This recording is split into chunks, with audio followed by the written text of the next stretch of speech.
Cinema के अंदर क्या होगा कि जैसे ही हम लोग पीवीआर का सपोज कर लो ऑडिट करने गए, तो वहां पर हम लोग क्या देखेंगे कि जो भी उन लोगों को टिकट बेचकर पैसा मिला, उसको हम लोग क्या करेंगे, चेक करेंगे। इनकम के नाम पर बहुत सारी चीजें होती हैं, तो पहले हम नॉर्मल चीजों के ऊपर बात करते हैं। हम कंट्रोल्स को वेरीफाई करेंगे कि कंट्रोल्स मतलब क्या, कि जो भी कंट्रोल्स लगे हैं, मतलब जो भी रूल्स लगे हैं वो कैसे हैं, हम पहले उनको चेक करेंगे। ठीक है, वेरीफाइंग कंट्रोल्स। कंट्रोल्स कैसे,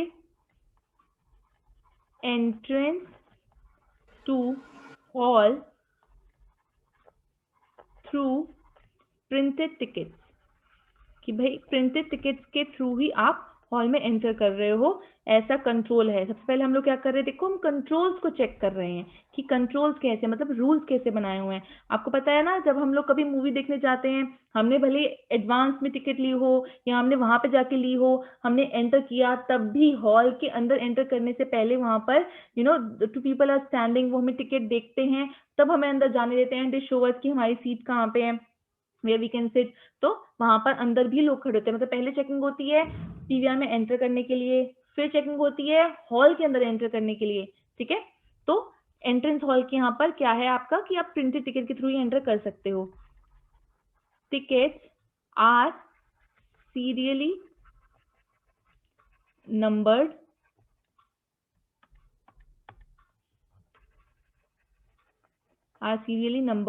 एंड बाउंड इनटू बुक्स। ये नहीं कि टिकट्स ऐसे ड्रॉअर में बिखरी हुई पड़ी हैं, एक प्रॉपर बुक होती है उनकी टिकट की, and bound into book.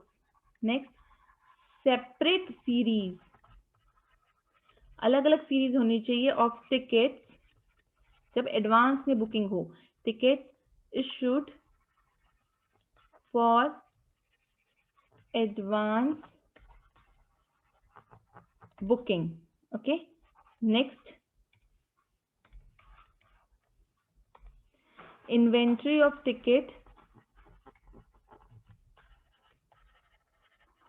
inventory of tickets kept with responsible person, ticket kept with responsible person। आज सपोज कर लो 1000 टिकट्स इशू हुई, जो बची हुई टिकट्स हैं, सपोज कर लो 2000 टिकट्स बची हुई हैं, तो क्या वो वहीं पे ही ड्रॉअर में छोड़ देंगे? नहीं, जो भी बाहर टिकट्स को बेच रहा होता है, he is the employ of PVR. जब इवनिंग में टिकट काउंटर क्लोज होता है, तो उसके बाद वो एक शेड्यूल बनाता है जिसमें वो लिखता है कि नंबर ऑफ टिकट्स उसके पास कितनी मॉर्निंग में मिली थी उसको, उसने उनमें से कितनी बेची, और बची हुई टिकट्स कितनी हैं, और बची हुई टिकट्स को फिर वो हैंड ओवर करता है किसको, जो भी पर्सन ऑथराइज्ड होता है। तो टिकट्स को कोई भी अपने पास या घर नहीं ले जा सकता, वो एक रिस्पॉन्सिबल पर्सन के पास रहती हैं। Ticket kept with responsible person, और number of tickets for each show and class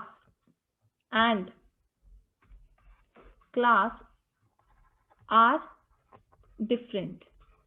अगर अलग शो है तो उसकी जो टिकट है वो डिफरेंट होनी चाहिए, बट नंबर सेम होना चाहिए। मतलब जैसे सपोज कर लो I am going to watch a particular movie, ठीक है, मिशन इम्पॉसिबल लेट्स सपोज, तो अगर मैं मिशन इम्पॉसिबल आज देखने गई हूँ, तो जो मुझे सीरियल नंबर मिलेगा, मतलब अगर सपोज कर लो मेरा पीवीआर है और मिशन इम्पॉसिबल लगी हुई है वहां पर, ठीक है, तो जो भी आज टिकट्स मैंने बेची मिशन इम्पॉसिबल की, और जो मैं कल बेचूंगी, उनकी सीरीज सेम होनी चाहिए, ताकि एट द एंड मैं ये बता सकूं कि मिशन इम्पॉसिबल वाली जो मूवी है वो उसको लेके कितनी टिकट्स मेरी टोटल बिकी। मतलब मिशन इम्पॉसिबल को लेके मैंने अगर A1 A2 A3 और आज मेरी A100 तक टिकट बिकी, तो जब नेक्स्ट डे मैं सेम टिकट्स सेम मूवी के लिए बेचूंगी तो वो A101 से स्टार्ट होंगी। सपोज कर लो 500 टिकट्स और बिकी, तो कैसे आएगा, मेरा खत्म होगा A600 पे।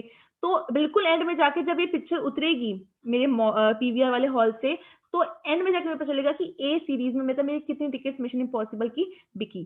ठीक है, but number of same class of show run serially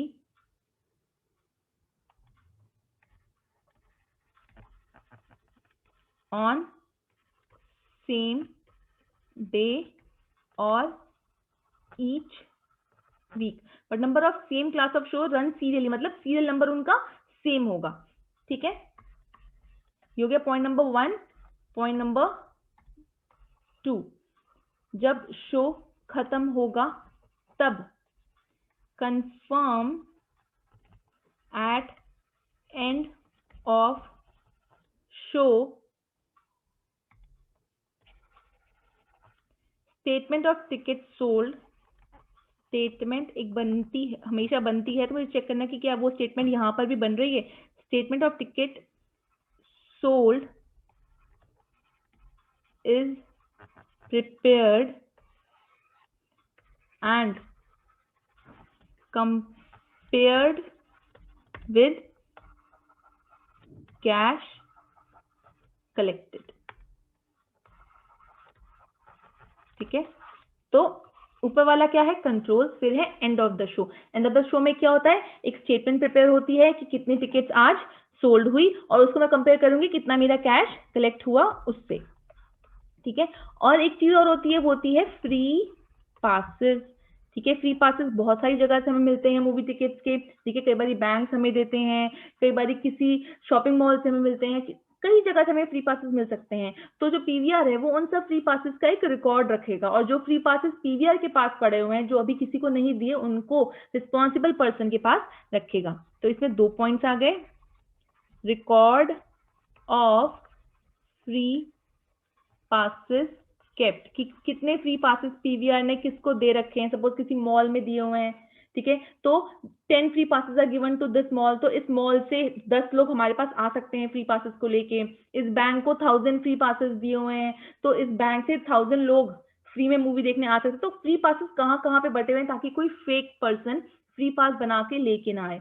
ठीक है, और दूसरा इशूड अंडर प्रॉपर अथॉरिटी. ये नहीं कि पीवीआर कहीं पर भी किसी को भी फ्री पासेस देता रहे. एक प्रॉपर अथॉरिटी होती है जो ये सैंक्शन करती है कि किसको फ्री पासेस देंगे, मतलब कहाँ कहाँ पे फ्री पासेस देना बेनिफिशियल होगा. ठीक है, नेक्स्ट अब हम बात करते हैं रिसिप्ट की, और सबसे पहले हम बात करते हैं रिसिप्ट की और एक्सपेंसेस की. अगर हम बात करते हैं इनकम की, ठीक है, तो इनकम कहाँ कहाँ से हमें आ सकती है. शोज से आ सकती है, मतलब जो भी शो चलते हैं, जो भी टिकट हमें हम बेचते हैं, मतलब पीवीआर बेचता है उससे. दूसरा, जो वहां पर एडवर्टाइजमेंट होती है उससे आ सकती है.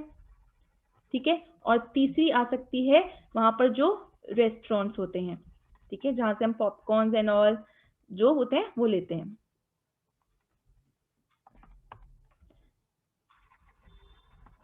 ठीक है, अब एक्सपेंसेस के नाम पर क्या है, वहां पर डिस्ट्रीब्यूटर को, मतलब जिससे मूवी खरीदी, तो डिस्ट्रीब्यूटर जो मूवी बनाता है, जितना मुझे आइडिया मैं आपको बता रही हूँ, जो मूवी बनाता है, ठीक है, वो मूवी बनाने के बाद डिस्ट्रीब्यूटर्स को अपनी मूवी बेचता है. तो डिस्ट्रीब्यूटर को मूवी कई बार तो बेची जाती है पूरी फिक्स्ड अमाउंट में. ठीक है, या फिर डिस्ट्रीब्यूटर को बेची जाती है कि जितना आगे डिस्ट्रीब्यूटर कलेक्ट करेगा उसका उतना परसेंटेज डिस्ट्रीब्यूटर का, 40% डिस्ट्रीब्यूटर का, 60% प्रोड्यूसर का. जो डिस्ट्रीब्यूटर होता है वो पूरी, जो इतनी सारी स्टेट्स हैं उनके अंदर जितने भी पीवीआर हैं, M2Ks है, वहां पर उसकी उन सबसे क्या होती है, एसोसिएशन होती है. तो वहां पर जाकर जितने भी पीवीआर होते हैं वो इन डिस्ट्रीब्यूटर से मूवी खरीदते हैं. तो यहाँ पर भी यही चीज होती है, या तो ये पीवीआर जो होते हैं डिस्ट्रीब्यूटर से मूवी खरीदते हैं किसी फिक्स अमाउंट में, या फिर वो कहते हैं कि जितनी सेल होगी उसका इतना परसेंट हम आपको देंगे. या तो अगर मूवी बहुत ही अच्छी है, बहुत ही उसके ट्रेलर को देख के बहुत ही अच्छे रिस्पॉन्सेज आ रहे हैं, तो ऐसे केस में तो डिस्ट्रीब्यूटर कहता है क्या कि आपकी जितनी भी सेल होगी उसका इतना परसेंटेज हमारा होगा. पर अगर मूवी स्टार्टिंग से ही पता होता है कि फ्लॉप है, इतनी अच्छी नहीं चलेगी, इतना अच्छा बॉक्स ऑफिस नहीं होगा उसका, तो ऐसे केस में क्या होगा कि वो कुछ फिक्स अमाउंट रख लेते हैं कि इतना अमाउंट हमें दे दो और अपने यहाँ पर आप अपनी मूवी चलाओ. तो ऐसे केस में पीवीआर जो होती है उसको उतनी, मतलब उतने लोग अगर ना देखने आए मूवी तो उनको लॉस होता है. तो it's all about their business. बाकी और बहुत सारी चीजें होती हैं जो मैंने थोड़ी इन्फॉर्मेशन इस पे ली, मैंने आपको वो बताई. रेस्ट जो डिस्ट्रीब्यूटर होता है, ठीक है, उससे जब हम मूवी खरीदते हैं उसके एक्सपेंसेस. दूसरा, बाकी जो एक्सपेंसेस हम लोग छोटे मोटे होते हैं, जैसे आपका मेंटेनेंस हो गया, क्लीनिंग हो गया, ये सब. ठीक है, और तीसरा टैक्सेस, जो पे करने वाले, जैसे एंटरटेनमेंट टैक्स, ये सब चीजें। ठीक है, आइए इसको लिखते हैं। पहले रिसिप्ट से शुरू करते हैं। रिसिप्ट में हमारा अभी कौन सा पॉइंट चल रहा था ऊपर? Third point. रिसिप्ट के अंदर हम लोग 3 पॉइंट्स लिखेंगे। फोर्थ पॉइंट हम लिखते हैं शोज वाली बात जो है हमारी, हम वाउच करेंगे, मतलब चेक करेंगे क्या? Cash collected on sale of ticket. ठीक है, फ्रॉम कैश बुक, इसे हम कैश बुक से चेक करेंगे। ठीक है, with daily statement made of record of ticket issued from different shows। मतलब हम तीनों चीजों को साइमल्टेनियसली चेक करेंगे ना, कितना कैश कलेक्ट हुआ, जितना कैश पड़ा हुआ है उसको हमने चेक किया कि उतना ही कैश जितना मिला, फिजिकल हमने चेकिंग करी, उतना ही कैश बुक में डला हुआ है। ठीक है, मतलब उतनी की ही एंट्री डली हुई है। और जो स्टेटमेंट बनी है रोज, वो उससे मतलब जितना कैश बुक में कितना डला, और जो स्टेटमेंट बनती है रोज की इतनी टिकट बिकी, इन तीनों को आपस में क्या करेंगे? हम वाउच करेंगे। नेक्स्ट, फिफ्थ हमारा आता है रेस्टोरेंट। अब रेस्टोरेंट में 2 तरीके के होंगे। अगर तो सपोज कर लो वहां पर मैकडीज खुला हुआ है, तो अगर वहां मैकडीज खुला हुआ है पीवीआर के अंदर, तो होगा क्या कि मैं एक एग्जांपल दे रही हूँ जनरल। ठीक है, अगर खुला हुआ है तो वहां पर क्या होगा कि उनका मैकडी से कॉन्ट्रैक्ट होगा कि आपकी जितनी सेल होगी उसका इतना परसेंटेज हमें मिलेगा, या फिर उन्होंने फिक्स्ड सम रखा होगा कि आप मैकडीज का सामान यहाँ पर बेच सकते हो और आप हमें हर मंथ या एनुअली इतना पैसा दोगे, जितनी सेल करनी है, जो जितने लोग आते हैं, इरिस्पेक्टिव ऑफ आप इतना सम हमें, सपोज करो 10 लाख रुपीज हमें हम एनुअली दोगे। नहीं तो दूसरी तरीके से परसेंटेज, कि जितना मैकडी सेल करती है उस सेल का 40% पीवीआर लेगी, बाकी 60% मैकडीज का, इस तरीके से। या फिर दूसरी चीज कि जो रेस्टोरेंट है पीवीआर के अंदर जो खुला हुआ है, वो पीवीआर का अपना खुद का है। तो ऐसे केस में क्या आ जाएगा? ऐसे केस में आ जाएगा कि जो इन्वेंट्रीज हैं, फिर जो भी फूड सप्लाईज हैं, उनकी कॉस्टिंग कितनी है उसको चेक करना, इन्वेंट्रीज जो अनसोल्ड रह जाती हैं उनको किस तरीके से रख रहे हैं, उनकी किस तरीके से वैल्यूएशन कर रहे हैं, ये सब। ठीक है, देखिए रेस्टोरेंट में check collection of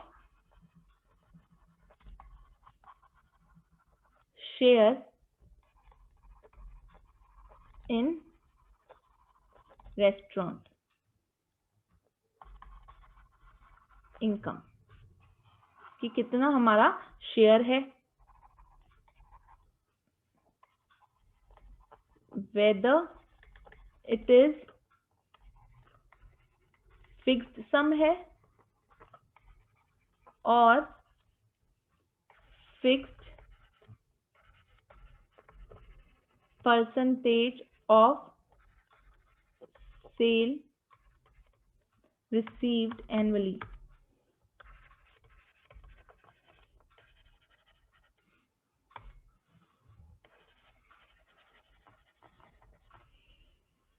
ten minutes,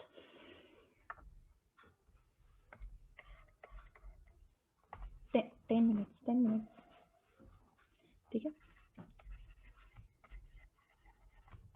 In case restaurant run by cinema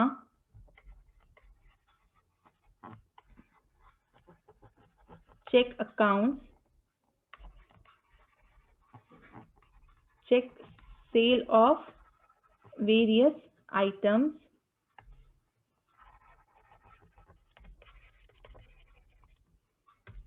check sale of various items, for example food stuff, cold drinks, etc। ठीक है, अब यहां पर ना एक पॉइंट लिख लो, 9th पॉइंट ऑफ क्लब। जब अभी हम क्लब करेंगे ना, ठीक है, जैसे पंजाबी बाग क्लब, इतने सारे क्लब्स होते हैं, तो क्लब के भी अंदर हम जब ऑडिट करने जाएंगे तो हम उसका भी करेंगे। तो क्लब के अंदर एक पॉइंट हम लिखेंगे कि जब वहां पर भी ये फूड स्टफ, कोल्ड ड्रिंक्स वगैरह जब सेल होती है उनकी, जितने लोग वहां पे मेंबर्स आते हैं, तो वहां पर हमने कुछ पॉइंट्स लिखेंगे।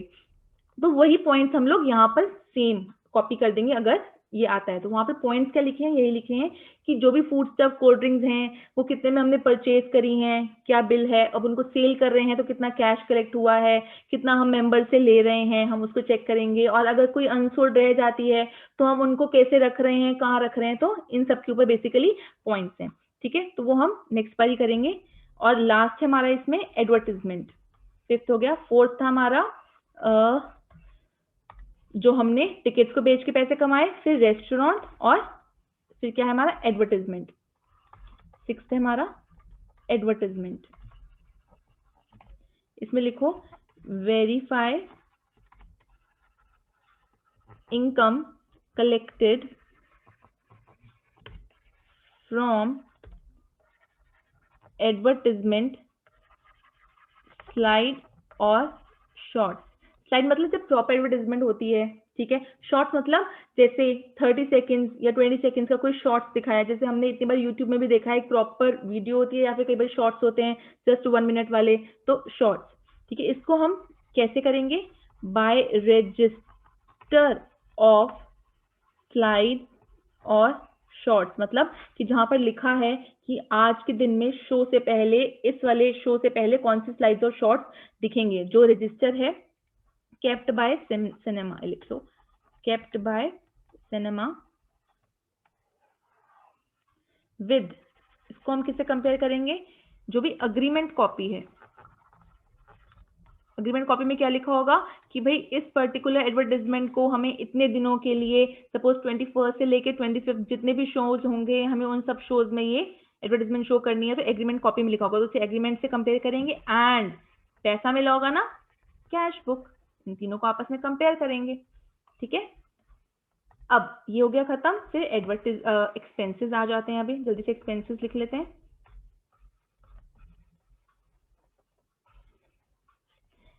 Seventh point, entertainment tax.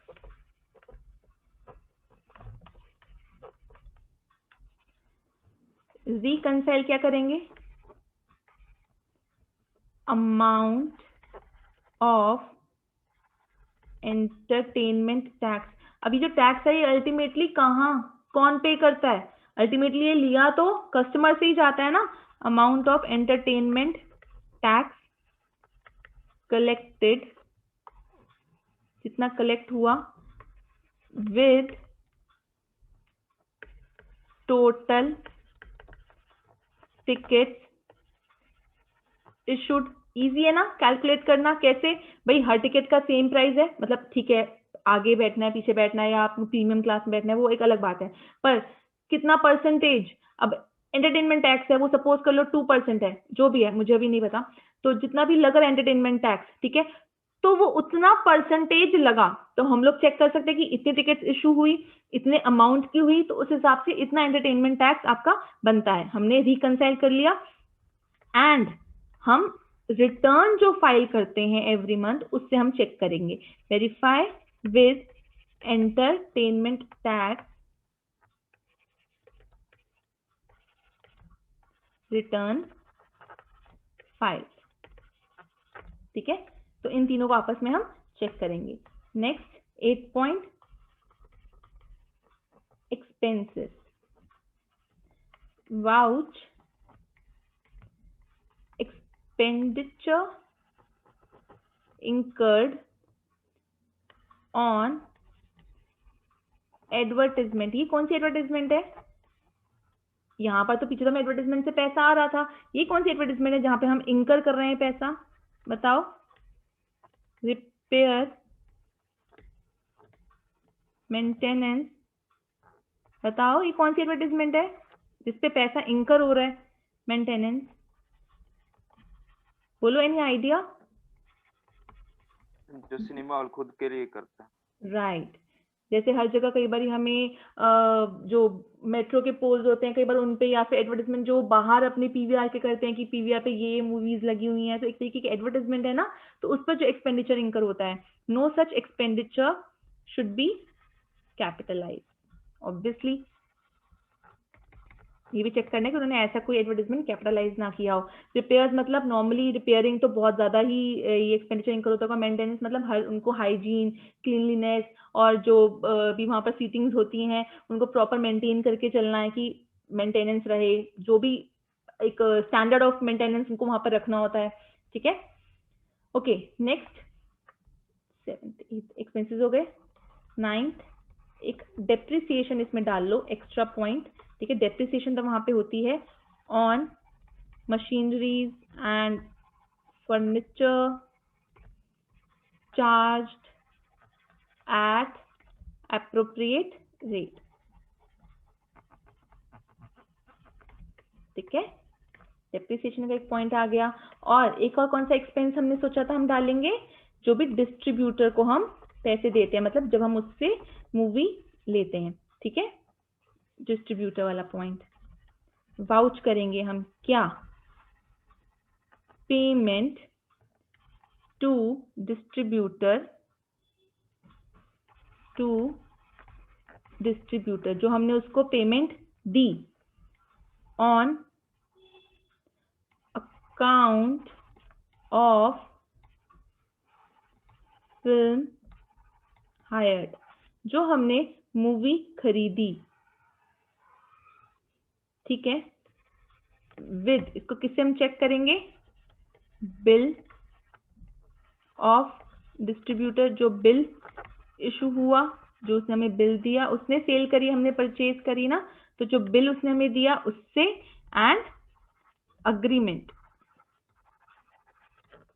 With distributor, जो एग्रीमेंट हुआ था। ठीक है, जो उसने बिल दिया, ठीक है, और जितनी हमने उसको पेमेंट करी। ठीक है, इनको आपस में हम लोग चेक करेंगे। इसमें एक पॉइंट और लिख लो, last point, then will wind up. 11th point, provision हम फिर से बना के चलेंगे, in is made in respect of. Provision इसमें हम किस चीज का मान के चलेंगे। आप एक बात बताओ, हमने डिस्ट्रीब्यूटर को क्या बोला कि भाई हम आपकी जो मूवी है वो हम अपने यहाँ पे चला लेंगे, आप इतना पैसा ले लो। उसने परसेंटेज रखी या फिर उसने जो भी फिक्स अमाउंट ली, सपोज कर लो मूवी चली ही नहीं, तो डिस्ट्रीब्यूटर को जो हमने पैसा दिया हम उतना पैसा भी नहीं कमा पाए। उसने फिक्स परसेंटेज लेनी थी, उसने फिक्स परसेंटेज ली, पर हमारे एक्सपेंसेस इतने ज्यादा थे। भाई एक मूवी जब चलती है तो लाइटनिंग एक्सपेंसेस, आपके जो भी वहां पर लोग आए हैं, जो भी गार्ड्स खड़े हैं, इतने और सारे एक्सपेंसेस होते होंगे, इतने सारे। तो वो एक्सपेंसेस इतने सारे थे कि जो भी हमने कमाया उसमें कमाया हुआ भी पूरा नहीं हो पाया, मतलब एक्सपेंसेस तब भी ज्यादा थे, और उसमें से कुछ परसेंटेज भी हमने डिस्ट्रीब्यूटर को दी, एक पॉइंट। या फिर उसको हम पहले ही फिक्स परसेंटेज दे चुके हैं, पर हमने मूवी को सेल किया तो उतना भी पैसा हमें नहीं मिला। जैसे अभी लॉकडाउन के बाद अभी जब थिएटर्स खुले हैं, नोबडी इज गोइंग, तो डिस्ट्रीब्यूटर ने तो अपना पूरा पैसा लिया होगा मूवी बेचने के बाद, पर कोई देखने नहीं जा रहा। तो वहां पर क्या हो रहा है, भाई 4 लोग भी बैठे हैं तब भी मूवी सामने चल रही है, उतनी ही लाइटनिंग कैपेसिटी है, सब कुछ ऑन है, एयर कंडीशन सारे वर्क कर रहे हैं, बाहर उतने ही गार्ड्स खड़े हैं, तो एक्सपेंसेस तो ज्यादा हो गए।